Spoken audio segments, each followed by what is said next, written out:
one of my day jobs is I look after some of these areas for the BMJ, the British Medical Journal, so I've been steeped in some of the arguments about NHS data for some years. There are some very special problems in this sector. One is obviously the issue of patient confidentiality, which the sensitivity surrounding medical records is extreme. In some cases, it's actually increasing, so there is a real potential problem there.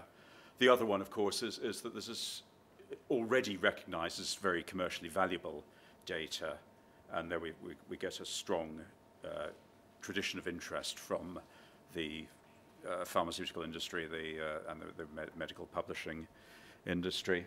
So it's also, of course, at the very heart of government policy, it's a recognition that whatever you think of the NHS reforms, they are utterly meaningless unless we've got good information out there. So there's real political drive.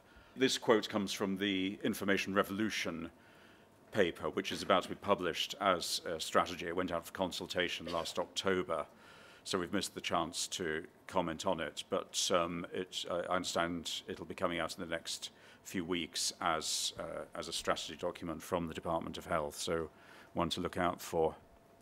What have we got at the moment? We've got the starting points, obviously the NHS Choices, which is a very sort of all singing, all dancing site based on raw data supplied by the trusts.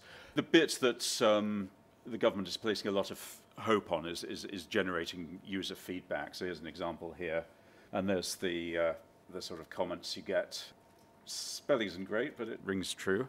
I talked about the commercial interests. We've got the interesting links between the NHS, Department of Health, and the commercial firm Dr. Foster, set up by an old colleague of mine, Tim Kelsey, who has done very well for himself, extracting information and adding value to it. There's two separate companies there. The stuff that really caused the fuss, of course, was the profiles of individual consultants. This guy practices at my local trust, the Whittington. So that's the data that's really sort of aimed at consumers. It is possible to drill down into the performance data that's required from NHS organisations. But as you'll see from this, I mean, this structured spreadsheet, it's not immediately apparent how much use it is.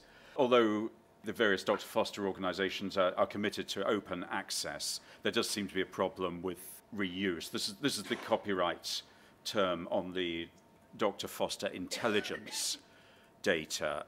This is Dr. Foster Intelligence was a joint venture set up between Dr. Foster and the Department of Health. It's now actually for sale, so we'll see what comes of that. The Department of Health decided it no longer wanted to be in that business, so we'll see what comes of that. Another positive plug for the London Data Store. It's putting some interesting health data up there. Again, this is zooming into my local trust. This is the CQIN, Cost and Quality Indicator, something, whatever. These raw data are available, again, structured. I'll just finish with putting it in a historic context and ask whether we could do the same today. This is a very famous map. It's one of the first, probably the first data mashup. Anyone who's been involved in health will recognize it immediately. It's an area of Soho. The dots are deaths from cholera taken from the parish mortality records, which used to be an open record of people who died in every parish, along with what the registrar, the parish clerk, thought was the cause of death, which is often quite interesting reading. And the big black dot in the middle on Broad Street, which is now Broadwick Street, is a water pump.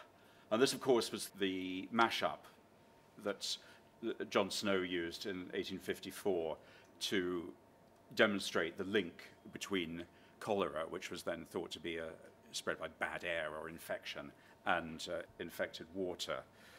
Thanks very much indeed.